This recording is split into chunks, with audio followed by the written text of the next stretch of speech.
Okay, this video is going to be a review. It's part 1 of the Unit 6 test review. All right, so in question number 3 of your review, it says which expression is equivalent to xy to the 4th all to the 3rd power, okay? So this is our power to a power rule. So basically when this says equivalent, it just means it wants us to work this out. So you have the xy to the 4th all in parentheses. That means this exponent of 3 applies to everything inside the parentheses. So we have an x to the 3rd power, and then our y to the 4th to the 3rd. Remember, that's power to a power. So we multiply that, 4 times 3, and that's 12. So our y is going to have an exponent of 12. So your answer is x to the 3rd, y to the 12th. D. Right, question number 8. Which expression is equivalent? Again, basically, which one of these says the same thing? So we're going to work this out. Which expression is equivalent to this for all the values of a and b? Okay, again, it just means for us to work this expression out. So let's take a look at it here. I had to blow that up just a little bit so we could see it. It's a little blurry. But basically, we have 5a squared b to the 4th divided by 5ab squared times, in parentheses, 2a to the 3rd all squared, and then b to the negative 3rd power. So it looks like there's a lot going on here. It looks like a really tough problem, but we just need to remember that we have multiplication and we have division. So we know our rules for exponents of multiplication. Okay, we just add our exponents where we have like bases. And then when we divide, we're going to subtract our exponents where we have like bases. The first thing I want to consider, though, is the parentheses here. We have 2a to the 3rd all squared. So this little exponent of 2 applies to everything in the parentheses. So I'm going to rewrite this one. So I have 2 squared. That's going to be 4. And then we have the a to the 3rd power squared. That's power to a power, so it's 3 times 2 is 6. So the a is going to be to the 6th power.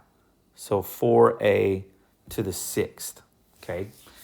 And then I'm going to just mark that one out. So now I'm going to multiply the numerators here. And I have a 5 times 4.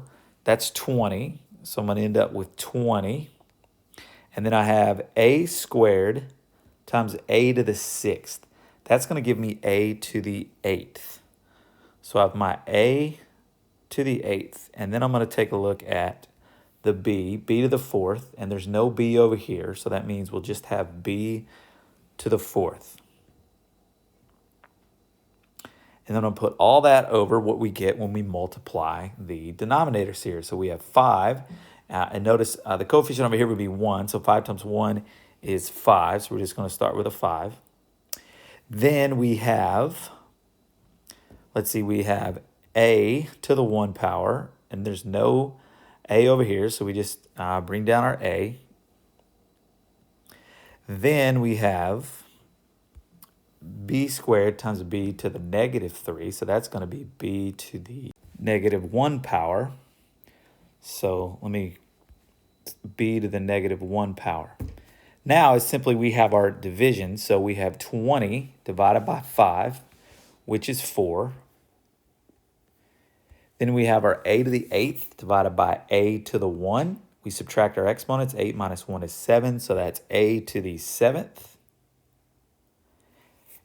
And then we have our exponents of b to the 4th divided by b to the negative 1. So we subtract our exponents. That's 4 minus negative 1. Let me write that out. So that would be the exponent of 4 minus the other exponent of negative 1. And then remember, 4 minus a negative 1. When we subtract a negative, we add the opposite. So plus positive 1, and 4 plus 1 is 5. So it's going to be to the 5th power. And that's your answer there, is B. All right, let's take a look at number 10 on the review. This expression, c to the 10th times d to the 8th times c to the negative 6th times d squared is equivalent to c to the m power and d to the n power. This is just saying when you combine your like bases, you're going to end up with a new exponent. m represents the new exponent, and then n represents the new exponent of the d bases that when you put them together. So if we multiply if we're looking for the exponent of n, we're referring to the d's. We have a d to the 8th times a d squared.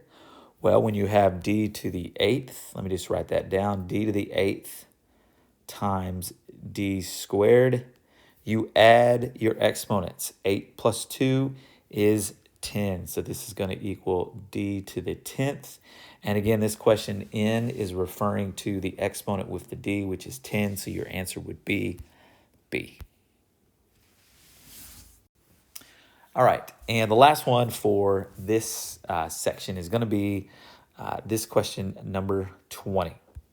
Which expression is equivalent to 64x to the 4th, y to the 8th, all to the 1/2 power? Okay, so 1/2 power, what we learned is that if you have a fraction exponent, then the denominator is going to be the root power.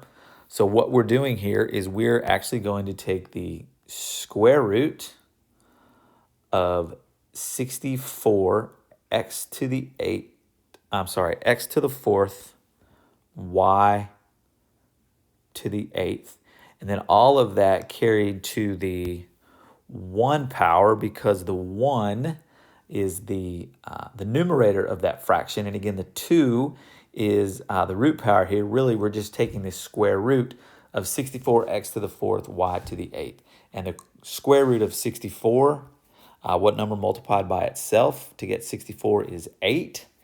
And then if you have an x to the 4th, the square root of that would actually be x squared, because if you have an x squared times itself, x squared times x squared is x to the 4th.